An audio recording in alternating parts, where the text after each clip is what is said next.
We're live, guys. Hello. Hey, everyone. Welcome, everyone. Thanks for joining us today. So to kind of ease into things while people are still joining, I figured we could share some fun facts about ourselves. I did some research on the crew that we have here today and pulled what I think are some of the fun facts, but feel free to jump in with anything else, you guys. So Tristam loves to surf. I thought that was super cool. And he also loves to be in his camper van on the countryside or by the beach. He also has a French bulldog called Frank. He's awesome. How old is Frank? 2 years old now. Feels like we've had him forever. Yeah. I don't have a dog, but I do have a ferret at home. I've been bugging my wife about a bulldog or something along those lines forever, and she just won't have it, but we'll see one of these days. They're super cute. Cute and don't need walking a lot, so. Yeah. Wow, we have people from all over the place joining. Philadelphia. Wow. So Adam, kicking it over to you. I heard that in 2009, you pulled a practical joke that got you somewhat virally famous, and you got featured in Wired and mentioned on Snoop's. Yes, yeah. That kind of was the introduction to, I guess, what would later become my marketing career. So I don't know how many people remember back when they switched the TVs from analog to digital in the US, and I think much of the rest of the world, they rolled out these digital TV converter boxes. And so I had a friend trying to convince me that the government was putting cameras in them, kind of a tinfoil hat wear kind of guy. And so I went out to prove him wrong. But as I was doing this, taking this unit apart, I thought it would be funnier to prove him right. So I rigged this thing up crudely, hot glue gunned a little camera mechanism, filmed the video, shot it off to like maybe 5 or 6 friends. And the next thing I know, I'm getting calls all across the world from news stations. Wired wanted to interview me. And it was at that point I realized, like, wow, this viral marketing ecosphere definitely has wings. So yeah, my 15 minutes of fame. That's awesome. That's so cool. Well, it brought you to marketing. So yeah, learned a lot through that for sure.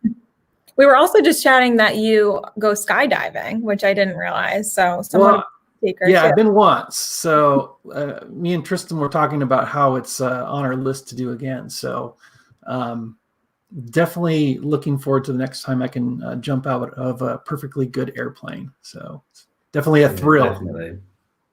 Yeah, I did a skydive last year and got bought it by my girlfriend, and I think she thought, cool, we'd tick that one off the list. And I was chatting with another guy who was trained and was just there to do jumps. And within a couple of minutes, he was like, you should go to Spain, you should do a 2-week course, get yourself trained. And my girlfriend's face just dropped. She was like, what are you going on about?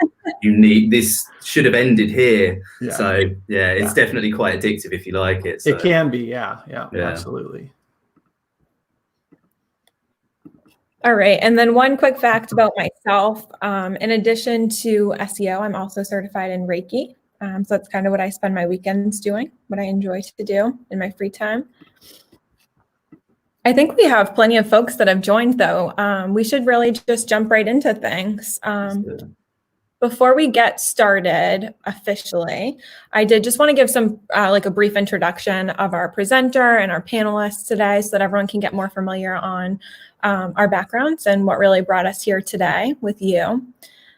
So we're very excited to have 2 experienced and knowledgeable digital marketing professionals with us. Very well respected in the community, a ton of information from these 2 here.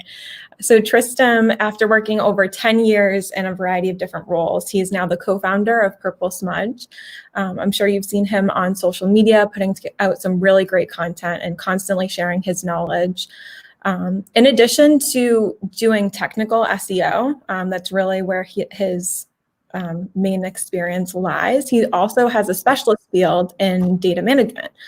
So that is really what is we're going to dive into that a bit more today and kind of pick his brain around what he knows there. Adam is the director of operations at Enleaf, a marketing firm as well. And he's constantly helping organizations to increase their revenue and exposure.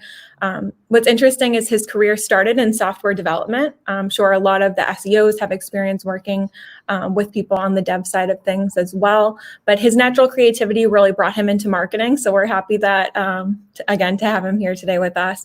And he has over 10 plus years of experience in B2B and B2C industries. Myself, last but not least, I'm currently leading digital marketing initiatives at RapidMiner, a data science software. My experience prior, I came from a B2B marketing agency as well. So I really specialize in everything from SEO, PPC, social media, but SEO will always have my heart. That's really where my passion lies.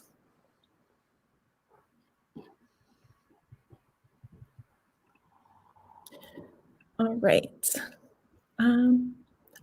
Also, I just wanted to give a special shout out to 5 hours of content marketing. And we'll include the link in our YouTube afterwards for you. Okay, so I'm sure you all saw just the brief introduction of this webinar. That's what brought everyone here today. We're going to be talking about what everyone needs to include in their SEO toolbox. Whether you're just starting off in SEO or you're more experienced in the profession, leveraging the right tools can make all the difference in moving the needle for you.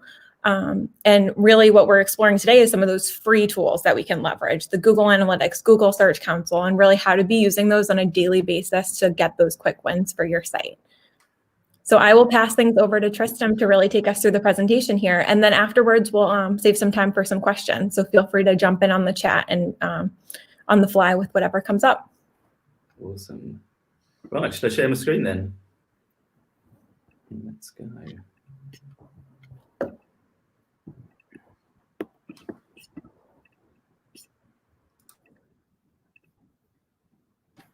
So can you see my screen before I jump in? Can, yep. Perfect. So thank you everyone for joining us today. I'm going to be talking to you about building your SEO toolbox and how to reveal free traffic boosting data.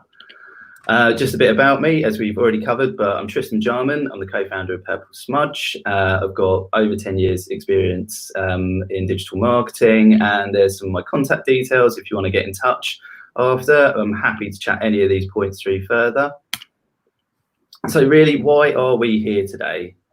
When I initially looked to put this presentation together, I felt there's lots of awesome stuff that you can do with your website. There's a lot of awesome content and presentations that are quite high level, but I still feel there's a huge number of people who need guidance on what can be unlocked from Google Search Console and Google Analytics. And as I've said time and time again, I do hear people saying, we do SEO, but we don't really check Google Analytics, or we do SEO, but we don't know where to look in Google Analytics. And so that's led me to create this presentation. And then sadly, whilst creating this, the world has been impacted by COVID-19, as I'm sure everybody is aware. And this has meant that people may be finding themselves with time to learn new skills, people finding themselves taking on more marketing than they did before, or company owners may be finding themselves in a position of furloughing staff, and that they now have to get stuck into Google Analytics and see, what's driving their marketing efforts. And they may, because of their role, may never have touched Google Analytics and Google Search Console before. So today we're going to be seeing what you can uncover and to drive more traffic, get more conversions, get more out of your marketing efforts, really. And also marketing spend's getting tighter. So, it's more relevant to understand what we can unlock more than ever in these tools. So let's crack on. So what we're going to be covering today, so I'm going to jump into a Google Analytics demo account. So just some areas around installing Google Analytics, checking your code, and GA account checks. Because if you don't have these elements set up correctly, the rest of what we look at can, to a sense, be null and void. And lastly, we'll be looking at where to look in these programs and what to look for. So Google Analytics demo account, for anyone that hasn't been familiarized with this. The Google Analytics demo account is a fully functional Google Analytics account that any user can use and access, and it's a great way to look at real business data and experiment with Google Analytics features. It also means that you don't have to worry about ruining your own data. And we'll be looking at the Google Analytics account, demo account today for a few reasons. First is I didn't have to blank out any sensitive data and information. And the second point is that you can gain access to this and have a play around, test your skills, and as I say, don't worry about breaking any data. So installing Google Analytics. So you've got it set up correctly, right? Well, it's all well and good looking at Google Analytics, taking this valuable data and making smarter marketing decisions. But what if it's not set up correctly?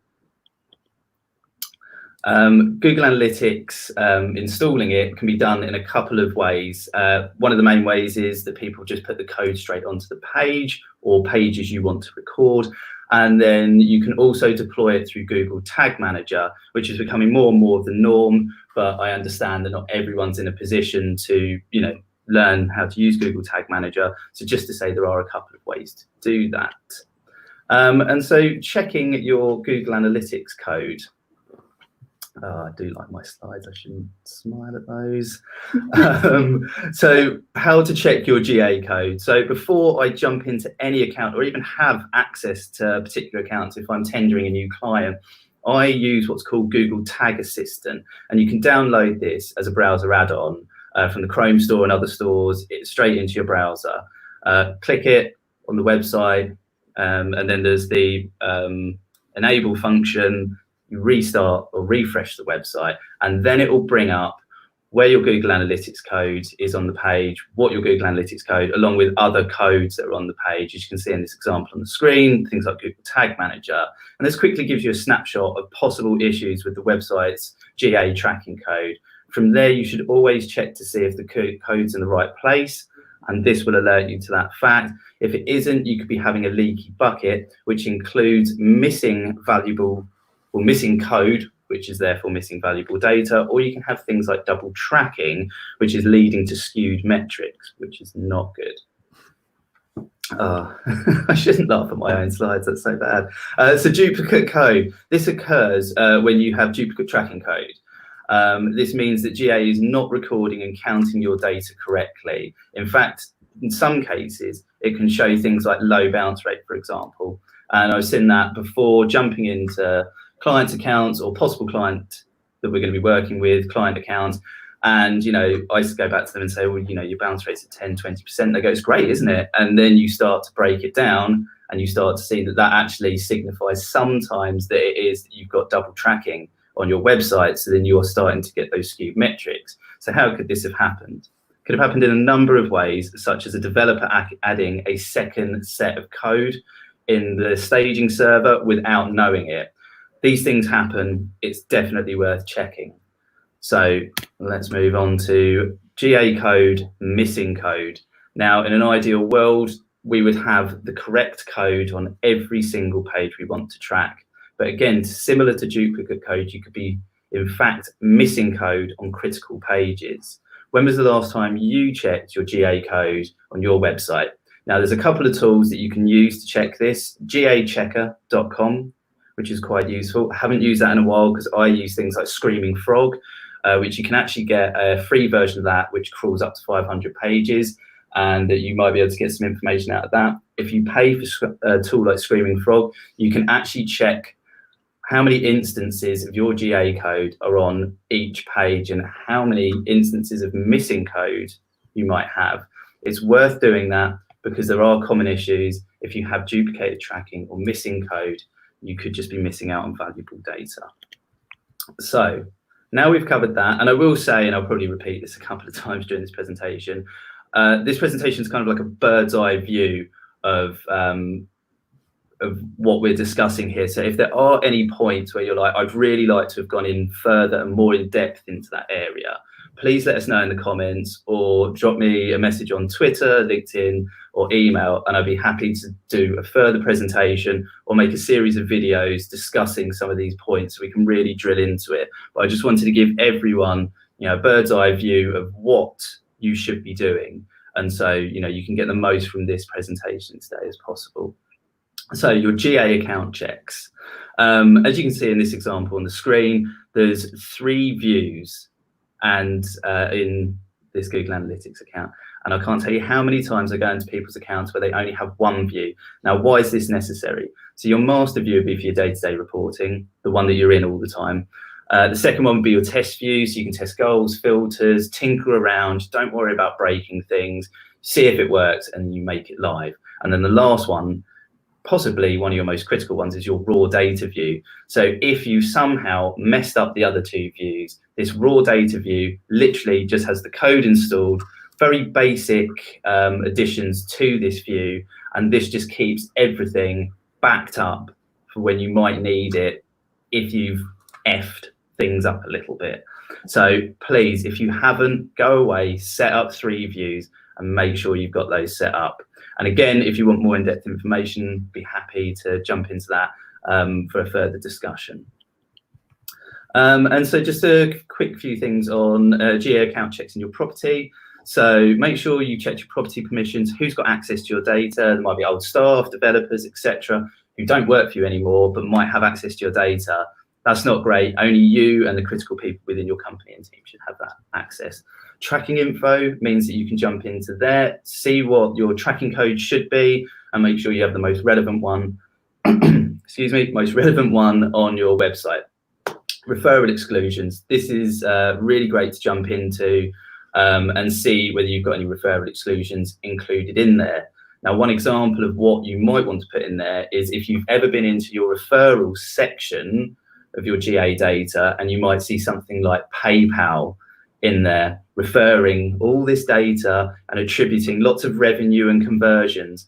Well, that would actually need to be put in your referral exclusion, because that's stealing data, conversions and revenue data from those other channels that you've worked so hard on to push. I've seen it with between sort of like tens of thousands and sometimes hundreds of thousands of pounds being funneled through this PayPal referral channel, and that's just incorrect. But with a little tweak, you can actually stop that happening, stop that appearing, and you will then find that maybe your Google Ads channel or your organic traffic channel is actually doing far better than you thought before. So that's why it's so imperative of getting some of these checks correct. Make sure you're linking your products within this check. So if you're using Google Ads, make sure that's linked to your Google Analytics account, and make sure your Google Search Console is added to your Google Analytics account. Some of you might be sitting there going, that's obvious, but some of you might also be sitting there going, I had no idea of this, I need to do that. And we'll dive in further on some of the benefits of what this will unearth for you. And then question, sorry, just to jump in, we have a question in regards to the Google code. So Laura is asking, I've installed Google Site Kit on a site. Do I need to do this as well? Google Site Kit. I'm assuming she might mean the site tag in the G tag, maybe? Yeah, I think so. So sorry, what was the question again? I've installed Google Site Kit on a site. Do I need to do this too? Maybe we can get some clarification from Laura on that one. Yeah, if we get some more information, then we can just definitely jump back into that. But I guess I think so. Some SiteKit, from what I understand, is the WordPress Google plugin that's relatively new, which I believe, don't quote me, but I believe it kind of fills the gap for a lot of that integration. I've not actually used it just because I'm a little bit skeptical of installing too much Google stuff on my website, but my understanding is that it does just that. It's a shortcut to a lot of that extra data. So this would be a good scenario where it would be easy to inadvertently install something like that, and then add another code where you can get into those duplicate code. Exactly that. Plugin. Thank you for confirming, Laura. Yeah, I think also that tool that you had referenced before, Google's tool to check the code to make sure it's implemented properly, that'll probably still help there as well. Yeah, definitely. Yeah, Google Tag Assistant, it's free. It's a little button. Everyone should be using it, most definitely. Oh, excuse me. So yeah, we'll just jump back in. And the final checks within your view section of Google Analytics is, jump into your view settings, make sure you've got the correct URL in there, make sure you've got the correct time zone, currency. Again, some of you might be laughing going, this is obvious, but I've jumped into people's accounts where they're a British company, but they've got everything showing in pounds. That doesn't make it as easy for your analysis. So with a simple change, you can change the currency. Bot filtering, make sure that's ticked on. It by no means excludes all spam bots and all that spam traffic, but it certainly should be ticked. I believe it makes some steps forward in removing some of the more well-known bot traffic that will be skewing your data. Again, link your accounts. And set up site search tracking, and we'll cover that a little bit more in the presentation later. Make sure you set up goals, filters, and in those filters you can set up things like excluding IP addresses. So a quick example of that would be, so if I'm working for a company, I'm going to be on that website quite a bit, but I'm not a customer, so therefore I don't want to be tracked in Google Analytics. You might have a customer services team that are always on the phone, speaking with customers, helping them place orders, answering queries, and they'll be taking customers through that chain on the website. Again, you don't really want the customer service team being tracked and skewing that Google Analytics data. So just one of the many filters that you can add, and we could be here probably talking for another session about filters and goals, etc. But make sure you add IP addresses into your filters. And then spam bot filters, you can add into your filters. Again, be very cautious with doing that. Again, have to pick that up another time. But what I've noticed with some spam bot filters is if you do it correctly, they work very well. If you do it wrong, as I saw one person do it before, they saw a lot of spam traffic come from Russia. And so what they did was they went into filters and excluded the whole of Russia from their Google Analytics. And I explained to them that they may actually have customers, and they admitted they did have customers from Russia, but they just thought this was the easiest way to get rid of the spam traffic. So we had to kind of undo things and then redo them correctly. Again, this goes back to what I was saying about having the three views. Make sure you got those set up correctly, because they only had one view. And once we'd removed that Russia filter that had been added, they were never going to get back all the data that they'd lost. So it is critical that you get those three views set up and make sure that they're working the way they should. And so just a bit more about goals and funnels. So a goal can be applied to a specific page or screen your user's visiting. How many pages and screens they view in a session, how long they stay on a site or app, and the events they trigger while they're there. Every goal can have a monetary value, so you can see how much that conversion is worth to your business. And so on top of that, what's great as well is if you don't have goals, I would suggest that you set some up for things like leads, sign-ups, newsletter sign-ups, account creations as an example, white paper downloads, ebook downloads, and there's much, much more. This is kind of how I'll say throughout the presentation. It's not necessarily just doing one thing that's going to make a huge difference. It's about doing a number of small steps sometimes that will add to your overall sort of data security, as well as, bolstering your SEO traffic, etc. By setting up goals and funnels, you can start to see which pages are converting and which ones aren't. So that starts to give you a little bit more insight into how your page and your site's functioning. And so if we look at funnels, not all of these funnels are foolproof, but you can set up a goal or an e-commerce funnel and see where people are dropping off. Are there any trends that might highlight a sweet win for you? Some have found that on mobile and desktop devices, there might be a sticking point in the conversion funnel on one or the other that you weren't necessarily aware about. It also can highlight things like form rendering. How many forms do you have in a step of filling in forms? People might get bored, fall out. There might be steps in the process that aren't clear. There might be unclear or lack of information in e-commerce payment gateway process. And it might also highlight any errors and issues in a process. So I pose to you, when was the last time you looked at the website through the eyes of a visitor or a customer? When did you last purchase a product through your website? Try to find some content or submit a lead. If you build these checks instead of a monthly, quarterly, or yearly plan into a spreadsheet or dashboard, your data will, could become more critical. Well, your data is more critical than ever. It's kind of like gold, so make sure you keep it clean and shiny and that you can use it. And I actually saw last night somebody tweet they were looking to buy a bike, and what they started to find is from sort of these smaller retailers that buy buttons or certain checkout buttons were buzzing them back to the home page, and they were just finding all these errors through going through smaller companies. And this is where sort of your goals and funnels may help you uncover some of those issues. I mean, you imagine if you were having errors that were kicking people out of your purchase funnel, you think everything's fine, not worry about it, and you're just losing money. And right now we don't want to be doing that. And Tristam, that stuff happens. We see that all the time where,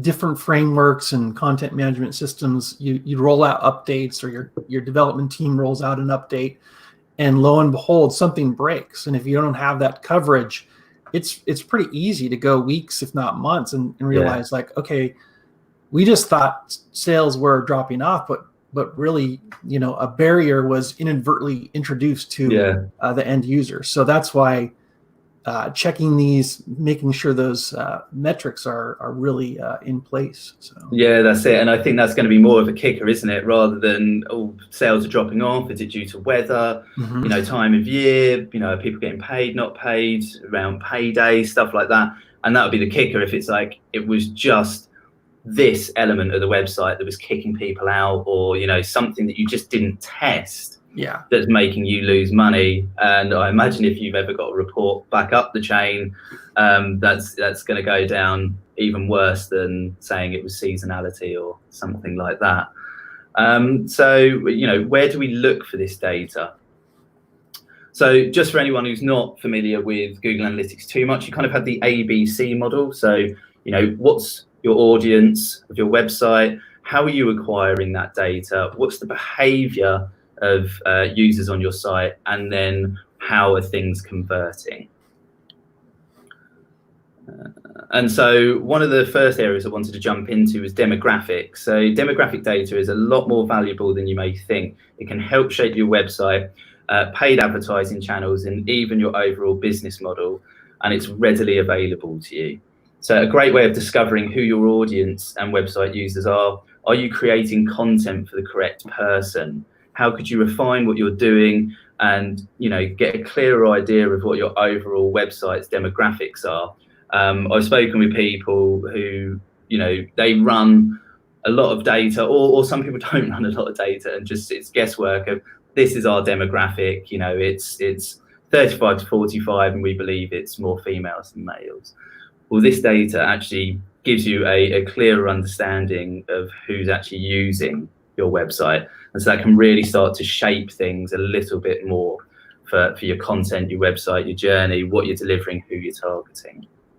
Quickly, we'll jump into interests. So here you can get an idea of where your customers spend their time online. This is great to help craft content and even how to target your PPC campaigns. Geolocation, this is a fantastic one of here you can dive into where visitors are coming from. Is it where you thought it was? Are there places that you weren't aware of, and does that now lead you to think differently about your content? You can look at countries and language. Is there a gap for translated content, or are you translating lots of content and finding that might not be as necessary as you thought? Or is everyone an English speaker in these countries? So you can really start to drill down into that data. You have a chance also where it says primary dimension, you can then switch that to cities within particular countries. So this open up a door for you for more localized content that, as I'm in the UK, you might find out that 90% of your users are actually all London based. So do we want to target, due to what your business is, more London-based content, or you're going, no, we're fine there. Actually, we want to start targeting other areas of the UK, and this is really highlighted that we need to do that. And then we've got behavior. Excuse me. So how many people are new versus returning, and what business and services do you offer? Do you need more returning visitors than new ones? So this will help you to start to understand the landscape of your website visitors and determine what direction you might want to move in. We've got mobile here. So under this tab, you can jump in to overview and start to see what the breakdown of desktop, mobile and tablet usage is on your website. So if you've ever wanted to know what the split of devices that use your website, this is the place to go. This highlights which devices are using your website, along with which ones are converting and generating revenue if you sell through your website. So why, put my teeth back in. So how can this be useful to you? And when was the last time you looked at your website through different devices? Do all work beautiful and seamlessly is the next. I will hazard a guess that that's probably not the case. So this may lead you to see that mobile, for example, doesn't actually function as well as your desktop site. And I know there are many sites out there that work like this. So are there any little tweaks or quick wins to a particular version of your website that can improve your conversion rate? Remember, we don't just want to drive traffic to the website. It's useless if it's not converting. And so then we've got this nice little dashboard here. So this is all the things we've just discussed in this first section, all put into a nice little dashboard.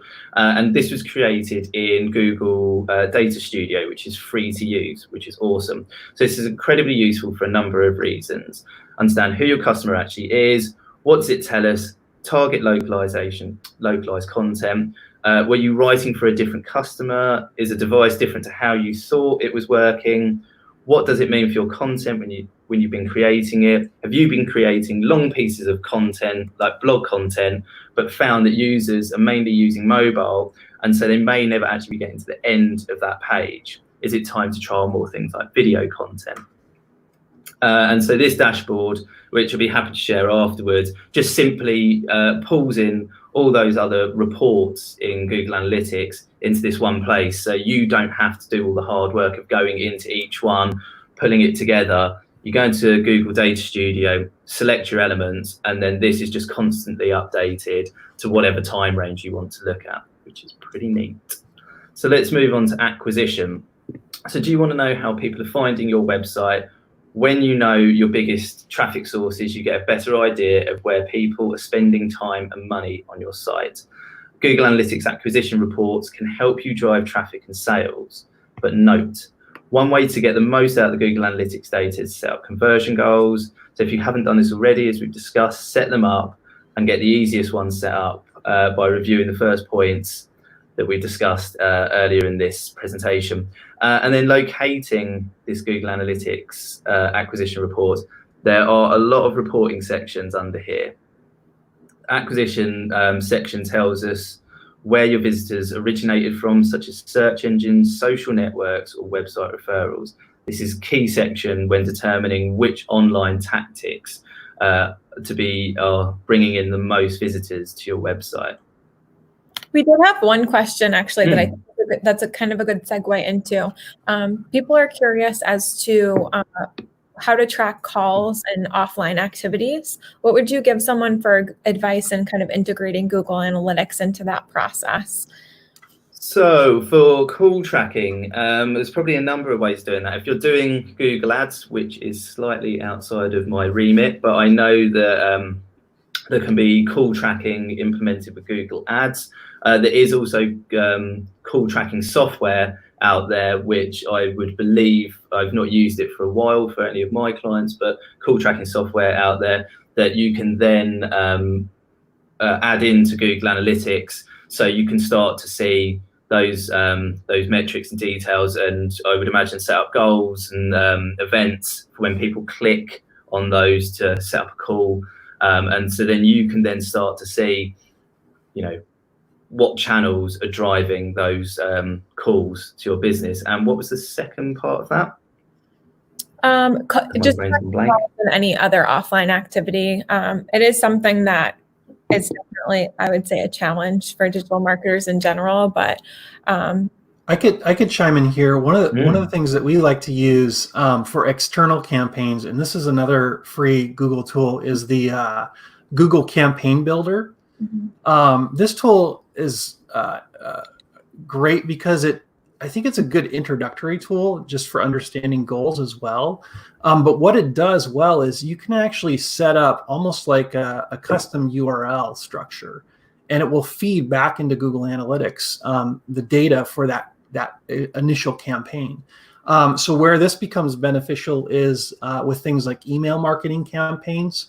We've used it a lot where we've had multiple regional territories where we're driving traffic to Google Maps listings. So being able to track and actually quantify a value or a price per client that's coming in through that channel. So you can do a Google search for Google Campaign Builder. You'll see kind of a walkthrough of how to build those trackable URLs. So that's been really helpful. I know we use call tracking. Right now, we're not using anything that specifically integrates into Google Analytics, but one thing we like to do is actually build dashboards in Google Data Studio so that we can pull that call tracking information into, say, a Google Sheets, which then gets fed into Google Data Studio. And it presents a kind of a uniform structure. So even though the data is somewhat segmented, at least with the platform we're using from Google Analytics, we're still quantifying that. And I think that's really important because some businesses are heavily reliant on calls. And so if you're building a web strategy, you want to get credit for those calls if that's how the customer engages. So great question, I think, there. Well, and that's it. I think it's what's being covered here is partly it's about connecting the dots in a sense to build that bigger picture, isn't it? You know, the more data points you can get and put it together, you then start to see more and more of a clearer picture of what's really going on rather than everything kind of working in silo and adding a bit of guesswork to it. So, yeah, great question. And so let's jump into acquisition. And then if we look at all traffic channels, so which channels are driving the most traffic? Where can your efforts be directed? Which channels can be improved upon? If you have e-commerce tracking, which channels are driving the most conversions and revenue? And did you know those channels were winning as much as they were for you? And how can you capitalize on that and drive more winning traffic? And so if we jump a little bit further in, so if we jump into the organic channel, and then if you had a look at primary dimensions where the beautiful little arrow is going and change that to landing page for the time period that you're looking at, which pages are driving the most traffic versus which pages are driving the most conversions, and how can this be harnessed and improved upon? So some websites might find a particular blog post is a great entry point for search traffic, yet are you helping these customers move seamlessly through the site to purchase or submit a lead? Some websites, a blog post may be driving traffic to that landing page, but you may have actively set up a blocker. What I mean by that is, so say you sell bikes and you've written an amazing article, you've done all the work you needed to do to get it ranking about the benefits of an electric bike. Awesome, that's driving lots of traffic. But what I found with certain sites and further investigation is you've blocked anyone moving through the site, and I'll explain what I mean. A visitor lands on that article, they read it, and then they leave, and that's because the website owner or marketer did not lead them onto a page with more relevant content or, you know, links to particular e-bikes that you might be selling. I've seen this time and time again where, you know, people go, we've written an amazing blog, it's great, but you need to help people. And as I put here, so think of it more than leading the horse to water, help the horse drink that water. So if someone's coming to the site, you know, think like the user, where would you want to go? You know, you've read the article, great, so I'm really interested in e-bikes, what do I do now? And we're all quite fickle when we use the internet, and so sometimes if you don't point people in the right direction, they might just leave, and that's a shame because you put in so much hard work. Adding to that, with tools like Hotjar, which is a website Heatmap and behavior analytics tool, you can start to see what actions visitors take on a page. So you can really start to see deeper where people are clicking, scrolling, moving through that, just as this example, that piece of blog content, to think about the actions that you want the user to take and create a page around that. I think that's a really good point too. One of the questions that we got from Claire was around what else should she be tracking besides e-commerce and form submissions. I think that Hotjar recommendation is so important. Whether you're seeing form submissions or not on a page, really getting a better understanding of that user behavior, because they might be on the page and then jumping off. That'll see that there's optimization needed. So I just wanted to tie that back into one of the questions that came up. Yeah, most definitely. And I've said it a few times on these webinars. You can sign up for a free account. I think you get like 14 days free. But after that, it reduces itself, but you can track up to 3 pages for free with a couple of other bits of functionality. So that's pretty cool. As I was saying, people might find budgets tight, but there are ways of gleaning more information. You're not going to get a full picture using free versions of certain software, but you'll be getting more insight than you were by not using it. So I'd highly recommend. Google Optimize is super easy to set up, and exactly information for free as well. There's also another tool that probably not as visually appealing as, say, Hotjar, but Page Analytics by Google is a Chrome extension, which is also free. And so if you're on a budget or just getting started with kind of on-page optimization or heat maps, that's a low-hanging fruit. You can install that. You get some really good visual data on how users engage with your website. So definitely recommend that as well as a supplement or alternative to some of the more enterprise level heat tracking type systems. That's it. Yeah, I think you hit the nail on the head. And that's the thing. It's like there's so much out there that can be utilized and harnessed. And as I said, it's not about doing one thing. It's about doing multiple things that will start to build that picture, connect the dots, and give you more insight into what people are doing and moving around on your website. And so cool hack time. How do you unlock organic keyword data? So keywords were taken out of Google Analytics a number of years ago. A lot of you might have seen not provided in the organic keywords section, but there are other ways to help you unlock this goldmine of information. So there's a little tool called Keyword Hero that's out there. And it's here to the rescue. This handy piece of software will help you bring back keyword data into your Google Analytics. You set up a new property and view for this. Instructions are included, and I've actually written a blog article on our site at Purple Smudge if you wanted to read through that. There's the bit.ly link at the bottom. And in short, Keyword Hero helps connect the dots with missing organic keyword data in Google Analytics. It helps collect data from Google Search Console and adds this to your GA data, and now you've populated your keyword data back into GA. This gives you the power to see clearer what pages rank for what terms, and this is a great starting block to help you improve your content. And so questions that came up too was around like when experiencing a large tick in or increase in traffic, organic traffic, what to look for. I think this is a good thing to revert back to. If you've published a piece of content really looking into the keyword fluctuations, maybe it jumped up into the Google answer box for something. Maybe if you saw a decline in traffic, maybe you fell off the first page for a particular keyword. So I think that's an important integration there. Also just wanted to address that question. Yeah. Definitely. And so if we take that new keyword data, our landing page data, and the content that we've already created in this scenario, if you're an SEMrush user or looking to start using SEMrush, it has the SEO content template and SEO writing assistant, and this allows you to enter specific keywords and content into this lovely page in front of you, and then it gives you SEO recommendations of suggestions and competitors.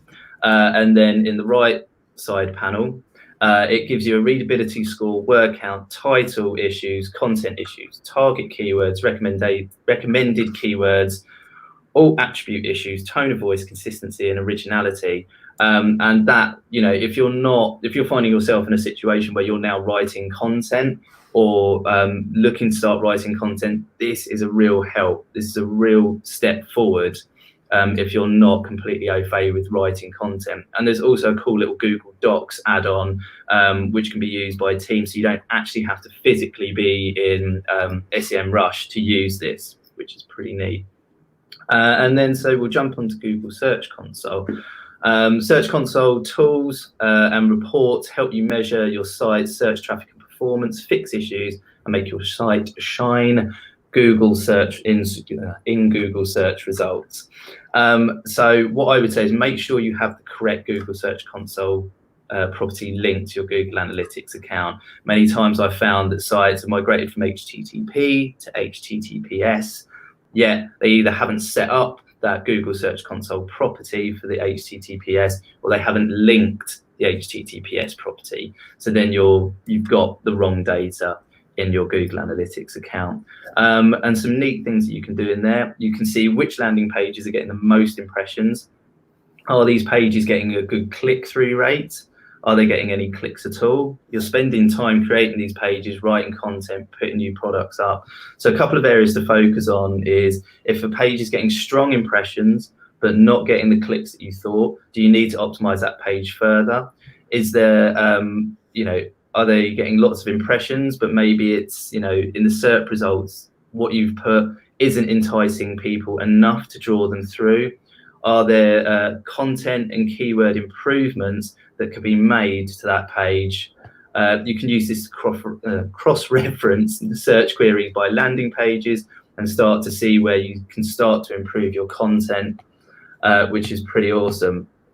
There's another point, Tristam, that when it comes to Google Search Console that we find really helpful as well. And that's often the data that you get in there is like invaluable for doing audits of your existing content. But often once you get in there and see the terms that your website is getting impressions for, you'll notice terms that maybe you're not specifically targeting. But the fact that you're already ranking for them on subsequent content is usually an opportunity where you can expand and create new content based off of those inadvertent ranking terms. And so it's also a really good tool for content research and finding ways to expand your existing content. Yeah, most definitely. And it's like you're in my head because we'll cover some of that now. So this is a lovely dashboard that I lead, and I can't remember her last name or would like to pronounce it incorrectly. And I can share the link to this. She's put together this dashboard on her website, which you can download and use for free. And so rather than having to, mine your way through looking through Google Analytics, you can take this Search Console keywords and ranking pages. You can put it in a spreadsheet, or you can use a Google Data Studio dashboard like this to view your data in sometimes a more consumable format. It's whatever works for you. So what pages don't include these terms that you might be highlighting in front of you now? And how can you strengthen your page's rankings by including these into your text? Or as Adam said, do you find that this leads to new content that you can start creating, or even consolidate content depending on what you're finding? And so we've got the behavior section. So I feel like we're running out of time quickly here, so I'm going to try and speed up a little bit. In here, you've got a great section, so you can go into site speed suggestions, and where the arrow is, that highlights where there are some site speed issues. And so by clicking that, where it says 8 total, 9 total, it will then bring up this little process box and straight away give you back site speed improvements. It might be, sorry, just jumping through my slides. It might be stuff that you can do. So just taking a step back, page speed can improve your website's rankings. If you shave off that loading time here and there, you'll be able to add that to your overall SEO checks that you're making. Look at badly performing pages. Are there higher volume pages that are really slow? They're ranking well, but you know, they are quite slow, but with some tweaks, you know, you might be able to get that working better and actually improve your rankings. You know, what tweaks can be made? I see things like still people have crazy sized images on their website. You don't see that through the eye, but actually it's impeding your load time on your website. And so that's something you know, most individuals could do themselves by resizing an image. But it also might lead to, if you're working with a developer, if you're a bit more developer minded, that you can actually start working through some of these more higher level issues and start to improve your pages, site speed, and page load speed. And I'm sure there's a number of tests out there, and I can't remember the numbers off my head, but you know, there's tests that are done where it's like every second a page takes to load, you're more likely to see people abandon. So the quicker your page loads, hopefully the more conversions you're getting on your site. And then you can take this even further if you want to. You can use tools like GTmetrix, Pingdom, Web Page Test, and Google Lighthouse, which again is a neat little Chrome plugin and plugin on other browsers. And so, you know, these are all free to use, just to get some very good information that, again, you can do yourself, or you might be able to send off to a developer and really start to get your pages nice and shiny and working in a speedy fashion, which makes your users happy. And overall, you know, that makes everyone happy, and you should hopefully be making more money, getting more leads, etc. And then, so lastly, an area I really love and I just feel gets missed is site search. This is one of my favorite areas in Google Analytics. Do you have a site search facility on your website? Do you know what visitors are typing into your site search? And I'll give you a little example here. So why is this useful? Say you run a shop that sells t-shirts. For example, you sell white, black, blue, and grey t-shirts. Yet when you look in your site search data, you can see there's a large volume of people searching for stripy t-shirts or green t-shirts, yet you don't currently stock those colours. This could lead you to bring those products into your store. Also, under the same circumstances, say you do sell those stripy t-shirts and green t-shirts, this may lead you to see that people are searching for these in the site search box. So how's your navigation not working for people to find those products? Can you change your navigation, your signposting on your website to increase visibility of those particular products that people seemingly are searching for and not being able to find? Once you've made those improvements, you can start to see if people are searching for those less, and hopefully in turn making more sales and increase those. And something which I always feel is really obvious, but I don't feel a huge amount of people do, annotations. In short, annotations are like a storyboard of your marketing and website efforts. So over time, I found that, you know, speaking with potential clients, they'll say, oh, we had a spike in traffic a year ago. And I'll go, oh, awesome. What was that? Oh, I think it was a newsletter. Or was it a piece of press?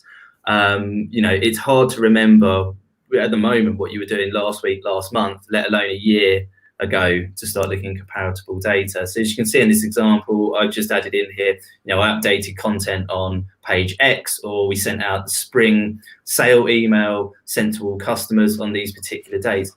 You've got enough to think about with your jobs. So don't start having to store in, you know, when you did certain things and how they worked. Just pop them in here. You're sending an email tomorrow, jump into Google Analytics, leave an annotation, and then you don't have to store that in your brain. Also, things like people's websites go down for a number of reasons. You might want to pop in here that is like, oh, the website went down for an hour. And then again, in months to come, you might go, what was that dip? Oh, it was because the website went down due to a server issue, as an example. So I can't say this enough. Please annotate, because you also might leave a company and somebody else comes in, and then this helps them get a storyboard of what's been happening. And so that wraps us up. So question time. Well, we have plenty of questions. Definitely a lot of things that came up around bot filters and IP addresses and some of those spam filters that you're setting up in analytics. So let's see, one of the questions in particular that came through was around, is there a way apart from IP to filter out some of those team members? And thinking about everyone working from home right now, how would you recommend going about that? That's a great question. I guess firstly it depends. That is a really great question. If we look at so yeah, a lot of people are working from home. Depending on the size of your company, Adam, I don't know if you have a more efficient way of doing it.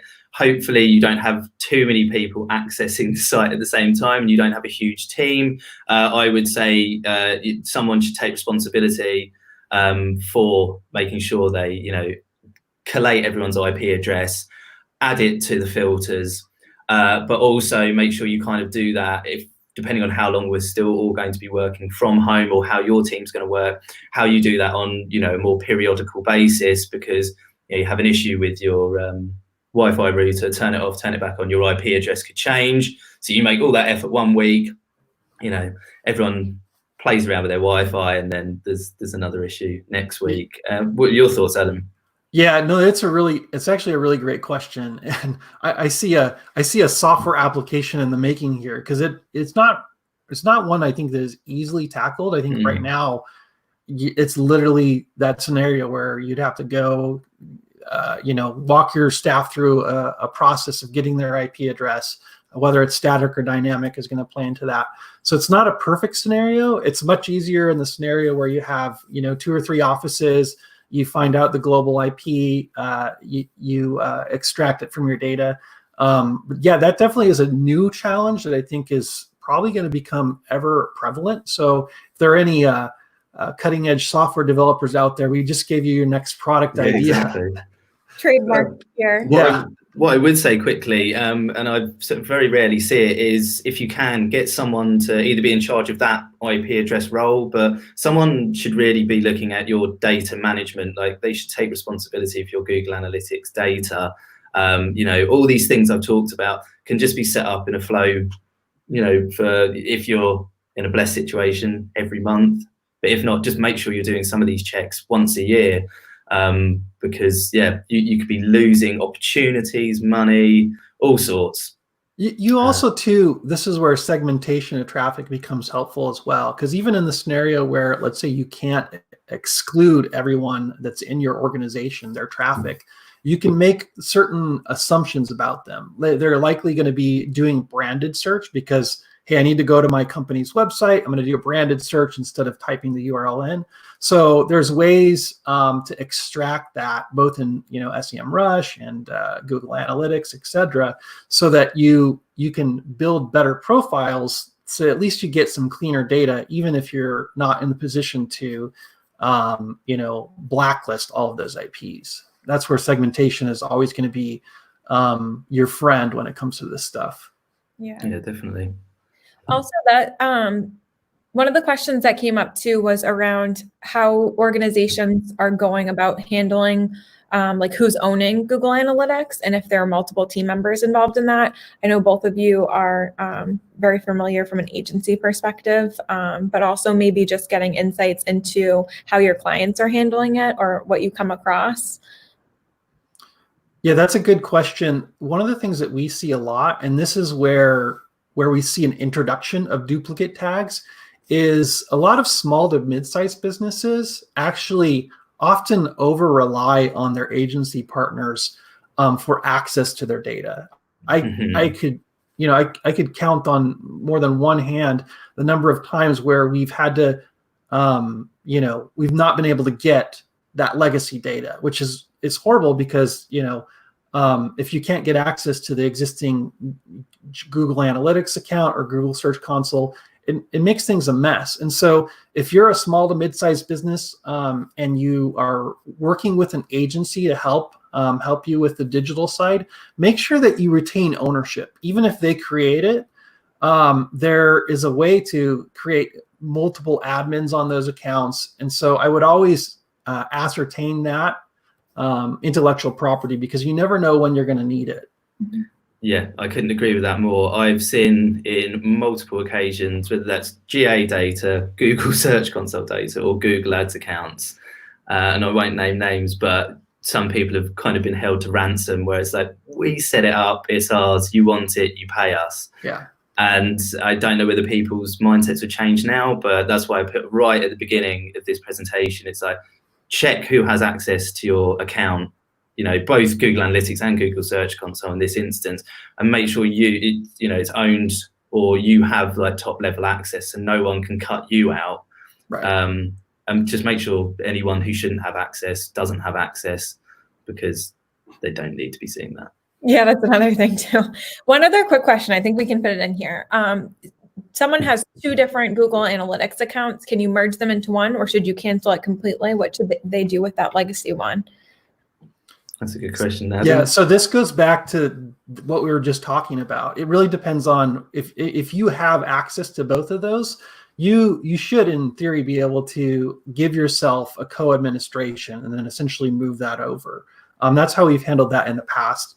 There's also what are called MCC accounts, which are more on the agency side, which allows you to administer a lot of accounts.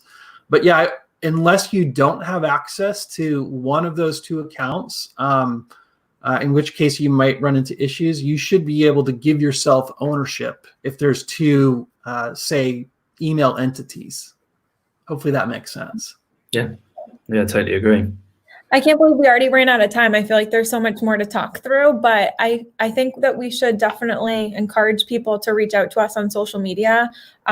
If you do, I'm sure we'll all be promptly answering you. So feel free to reach out. I think all of the information is right in the webinar anyway. So we look forward to it. Yeah, awesome. Well, thank you for everyone joining today. Apologies if I spoke too much.